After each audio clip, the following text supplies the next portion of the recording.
नमस्कार दोस्तों, कैसे हैं आप। आपका स्वागत है गौतम एजुकेशन में। दोस्तों, इससे पिछली दो वीडियो में हमने देखे थे घनाभ पर आधारित प्रश्न, और आज की वीडियो में देखेंगे हम घन पर आधारित प्रश्न। तो घन की आकृति कुछ इस प्रकार से होती है, जिसकी लंबाई और चौड़ाई और ऊंचाई क्या होती है, सेम। लंबाई और चौड़ाई ऊंचाई कितनी होती है, सेम। तो हमने लंबाई ए मान ली, तो चौड़ाई भी ए हो जाएगी और ऊंचाई भी ए हो जाएगी। और इसका आयतन जो होता है वो होता है भुजा की घात 3, और भुजा कितनी मानी है हमने, ए। तो आयतन जो हो जाएगा वो हो जाएगा ए की घात 3। और घन का संपूर्ण पृष्ठ पूछ ले तो क्या होगा, तो ये हो जाएगा 6 ए की घात 2। संपूर्ण पृष्ठ पूछ ले या सतह का क्षेत्रफल पूछ ले या पृष्ठीय क्षेत्रफल पूछ ले तो क्या हो जाएगा वो 6 ए की घात 2। घन का विकर्ण होता है √3a, और घन का पार्श्व पृष्ठीय क्षेत्रफल होता है 4a की घात 2। और उसका फलक जो होते हैं, फलक होते हैं 6 और किनारे होते हैं 8 और भुजा होती है 12। तो इसे समझते हैं हम एक घन के माध्यम से। तो ये क्या है, एक घन, और फलक कितने हैं, 6। तो इसका एक फलक तो ये हो गया 1, और एक फलक ये हो गया 2, एक ये हो गया 3, और एक ये 4, एक ये 5, और एक ये हो गया 6। तो फलक कितने हो गए उसके, 6। और किनारे कितने होते हैं, 8। एक किनारा इसका ये हो गया, और एक किनारा ये हो गया, और एक किनारा ये हो गया, एक ये हो गया, कितने हो गए, 4। और 4 इस तरफ हो जाएंगे, एक ये हो गया, एक यो, एक यो और एक यो, कितने हो गए, 8। और भुजाई कितनी होती है, भुजाई होती है 12। एक भुजाई ये हो गई, एक ये हो गई 2, और एक यो 3, और एक यो 4, और एक यो 5, और ये 6, और ये 7, 8, 9, 10, 11 और यो 12। तो भुजाई कितनी होगी उसकी, 12। सवाल नंबर 22। सवाल नंबर 22 में बता रखा है हमें, यदि एक घन का कुल पृष्ठीय क्षेत्रफल दे रखा हो कितना, 96 सेमी स्क्वायर, 96 और सेमी स्क्वायर, तो हमसे पूछा है उसका आयतन। क्या पूछ लिया हमसे, आयतन। और हम जानते हैं पृष्ठीय क्षेत्रफल कितना होता है, पृष्ठीय क्षेत्रफल होता है 6 भुजा की घात 2। तो ये हो जाएगा 6 और a की घात 2। तो 6 से हम इसे कैंसिल करेंगे तो कितनी बार कटेगा यो, 6 का ना 6, और 6 छंग 36। तो ए स्क्वायर बराबर कितना आ गया, 16। तो ए बराबर कितना आ जाएगा, 4। हमसे पूछा है उसका आयतन, और आयतन होता है भुजा की घात 3। तो भुजा कितनी है, ए। तो हम 4 की घात 3 करेंगे, तो 4 का घन होता है 64। तो उसका आयतन कितना हो जाएगा, 64। सवाल नंबर 23 में बता रखा है हमसे, एक घनाकार बक्से का आयतन दे रखा है हमें 3.375। ये क्या है, आयतन। और आयतन होता है a की घात 3। और हमसे पूछा है उस बक्से की लंबाई कितनी होगी। क्या पूछ लिया हमसे, लंबाई।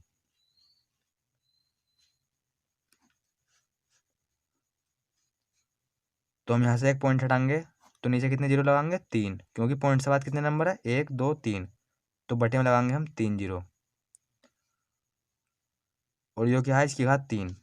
तो ए बराबर कितना जाएगा, ए बराबर आ जाएगा, यो किसका घन होता है, 3375 होता है 15 का घन, और 1000 होता है 10 का घन। तो ए बराबर कितना आ गया, 15/10। तो ए बराबर कितना जाएगा, तो ए बराबर आ जाएगा 1.5। तो चाहे हमसे घन की लंबाई पूछे या ऊंचाई पूछे या चौड़ाई पूछे, तो वो कितनी हो जाएगी, 1.5, क्योंकि लंबाई चौड़ाई ऊंचाई क्या होती है इस पर बराबर। तो ये हो जाएगा 1.5। सवाल नंबर 24 में बता रहे काम से, एक घन का विकर्ण दे रखा है हमें 6√3। और हम जानते हैं विकर्ण कितना होता है, तो विकर्ण होता है √3a। तो √3a, तो √3 से √3 कैंसिल, तो ए बराबर कितना आ गया, ए बराबर आ गया 6।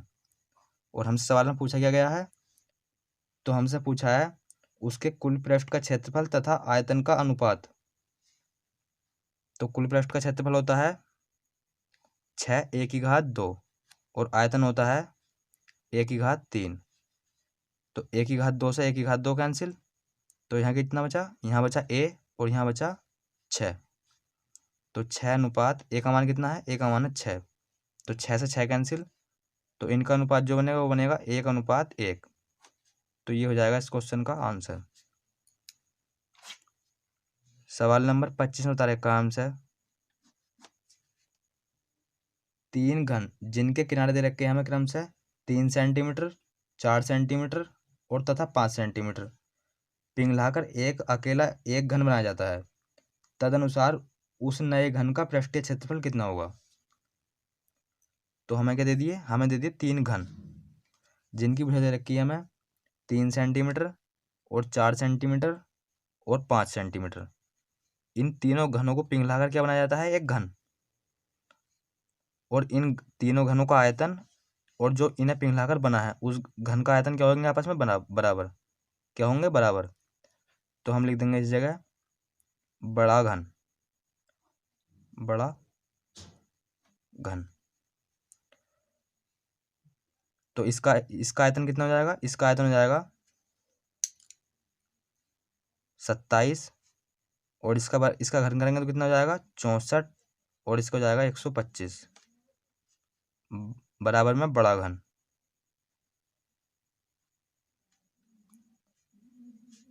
और 5 5 और 4 कितने हो गए 9, और 9 में को 7 जोड़ेंगे तो 16, हासिल लगा 1, 2 और 6 8 और 2 10 और एक हासिल का 11, 2 1 और 1 2। तो ये क्या है, बड़ा घन। तो उसका आयतन कितना आ गया 216। तो आयतन को हम लिखते हैं 1 की घात 3 और बराबर में 216। तो ए का मान कितना जाएगा, ए का मान आ जाएगा 6। हमसे क्या पूछा है, हमसे पूछा है पृष्ठ का क्षेत्रफल, और हम जानते हैं पृष्ठ का क्षेत्रफल होता है 6 a⁴। तो 6 ए का मान कितना है 6, और इसका वर्ग करेंगे तो 36। तो 6 छंग 36 का 6 यहाँ से लगे 3, और 6 6 तिया 18, और 18 और 3 21। तो उसका पृष्ठीय क्षेत्रफल कितना जाएगा 216। तो ये हो गया इस क्वेश्चन का आंसर। क्वेश्चन नंबर 26 में बता रहे का आंसर, यदि किसी घन के विकर्ण की लंबाई दे रखी हो हमें 8√3, विकर्ण की लंबाई कितनी दे दी 8√3, और हम जानते हैं विकर्ण होता कितना है √3a बराबर √3 से √3 कैंसिल, तो ए बराबर कितना आ गया, ए बराबर आ गया 8। तो हमसे पूछा है उसका पृष्ठीय क्षेत्रफल कितना होगा, और पृष्ठीय क्षेत्रफल कितना होता है, पृष्ठीय क्षेत्रफल होता है 6 a⁴। तो 6 गुणा में ए का मान कितना है 8, और 8 का वर्ग करेंगे 64, और 6 चौक 24, 24 का 4 हासिल लगे 2, 6 छंग 36 और 2 38। तो उसका पृष्ठीय क्षेत्रफल कितना जाएगा 384। तो ये हो जाएगा इस क्वेश्चन का आंसर।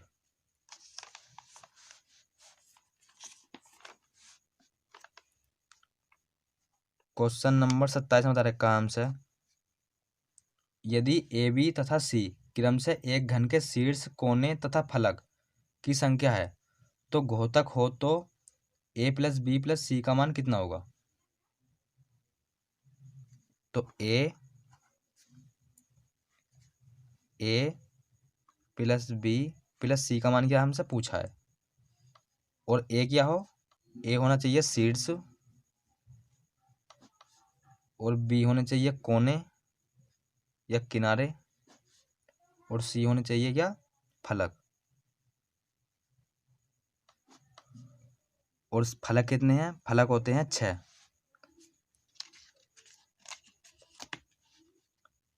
फलक कितने होते हैं, फलक होते हैं 6। तो सी की जगह रखेंगे हम 6 प्लस, बी में पूछा है किनारे, किनारे होते हैं 8, तो इस जगह रखेंगे 8, और प्लस भुजा, भुजा होती हैं 12। तो इन्हें हमें जोड़ना है। तो 12 और 8 कितने हो गए 20, और 6 26। तो इस क्वेश्चन का आंसर हो जाएगा 26। सवाल नंबर 28 में बता रहे का आंसर, लोहे के 3 ठोस घन जिनकी भुजा दे रखी है हमें 4 सेंटीमीटर, 5 सेंटीमीटर और 6 सेंटीमीटर की हैं, एक साथ पिघलाकर एक नए घन में ढाला गया है। इस प्रक्रिया में खराब प्रबंधक के कारण 62 सेंटीमीटर पिघले हुए धातु गुम हो जाती है। तदनुसार नए बने घन का कुल पृष्ठीय क्षेत्रफल कितना होगा? तो हमसे क्या पूछ लिया? नए घन का कुल पृष्ठीय क्षेत्रफल।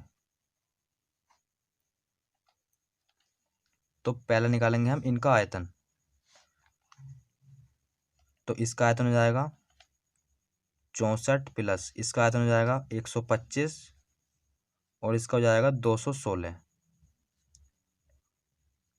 तो इन्हें जोड़ेंगे तो कितना जाएगा? 6 और 5 11 और 4 15। तो 15 का 5 हासिल लगा 1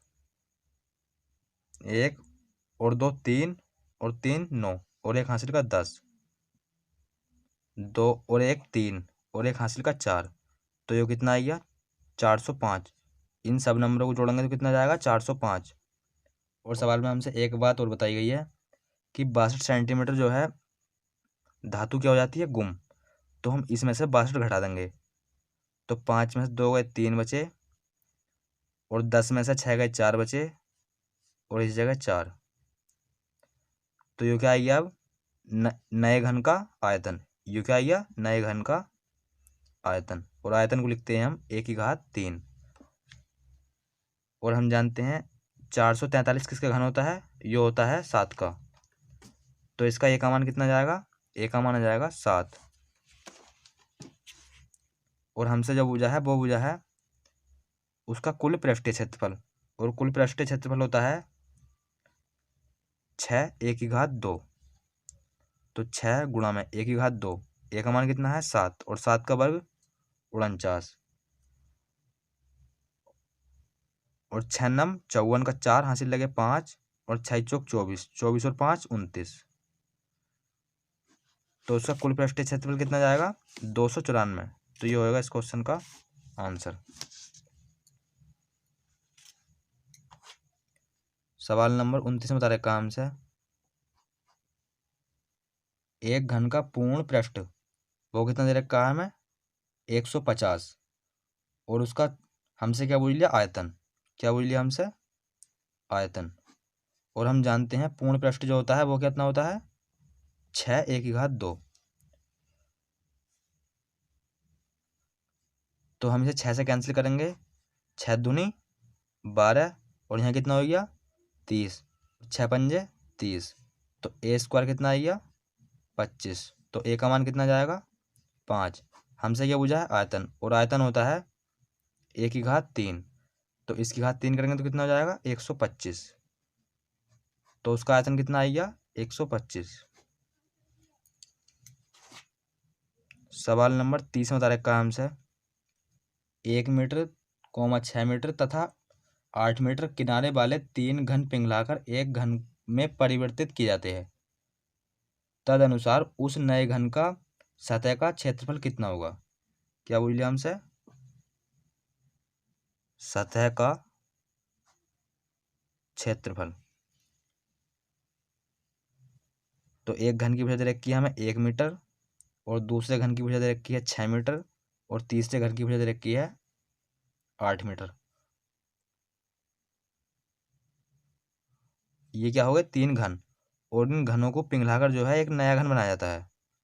तो इसका क्षेत्र तो इसका आयतन कितना हो जाएगा? इसका आयतन हो जाएगा 1 और इसका आयतन हो जाएगा 216 और इसका आयतन कितना हो जाएगा? इसका आयतन हो जाएगा 512।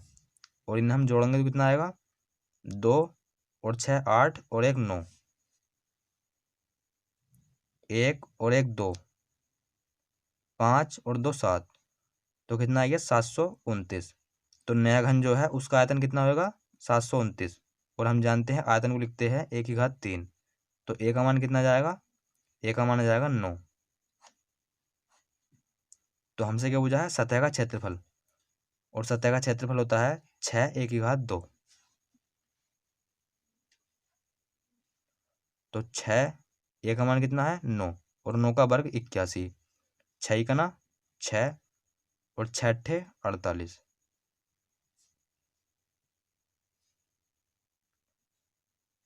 तो उसका सतह का क्षेत्रफल कितना जाएगा 486। तो ये हो जाएगा इस क्वेश्चन का आंसर। तो दोस्तों आज की वीडियो में बस इतना ही, मिलते हैं एक नई वीडियो के साथ, तब तक के लिए धन्यवाद।